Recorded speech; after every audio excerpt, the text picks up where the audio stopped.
रक्षाबंधन आली आणि भावाने बहिणीला गिफ्ट दिलं नाही असं तर काही होणार नाही आणि प्रत्येक बहिणीला वाटतं की आपल्या भावाने स्पेशल गिफ्ट आपल्याला द्यावं. आणि यावेळेस आम्हाला खूप स्पेशल गिफ्ट असं भेटलं होतं. काय ते मी तुम्हाला पुढे सांगेलच. पण त्याआधी राखी पौर्णिमा होती म्हणून हळदीचं लेपन करून छान असं उंबरठा पूजन केलं. दारात सुरेख अशी रांगोळी काढली आणि देवांची देवपूजा करून घेतली. देवपूजा झाल्यानंतर घरामध्ये किती छान प्रसन्न असं वाटतं ना. त्याच्यानंतर राखी पौर्णिमा होती म्हणून देवांना सुद्धा राख्या अर्पण करून घेतल्या. मंदिरात गेले. मंदिरात जाऊन गणपती बाप्पा, भोलेनाथ, श्री गुरुदेव दत्त ह्यांना सुद्धा राख्या अर्पण केल्या आणि घरी परतले. घरी आल्यानंतर पिल्लूच्या आत्तूने आणि त्याच्या बहिणीने त्याला छान राख्या बांधल्या आणि ही होती माझ्या पिल्लूची पहिली रक्षाबंधन. त्याने सुद्धा ती खूप एन्जॉय केली.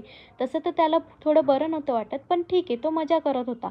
त्यानंतर मी माहेरी गेली. माहेरी जाऊन माझीसुद्धा रक्षाबंधन मस्त अशी सेलिब्रेट केली आणि आमच्या भावाने आम्हाला गिफ्ट केलं होतं ते म्हणजे हे सिल्वर इयरिंग्स. आम्ही 4 बहिणी आहेत आणि चौघींनाही त्याने छान छान डिझाईन्समध्ये इयरिंग्स आणले होते. चला तर मग भेटूया पुढच्या व्हिडिओमध्ये आणि रक्षाबंधनचा फुल व्लॉग बघायला विसरू नका.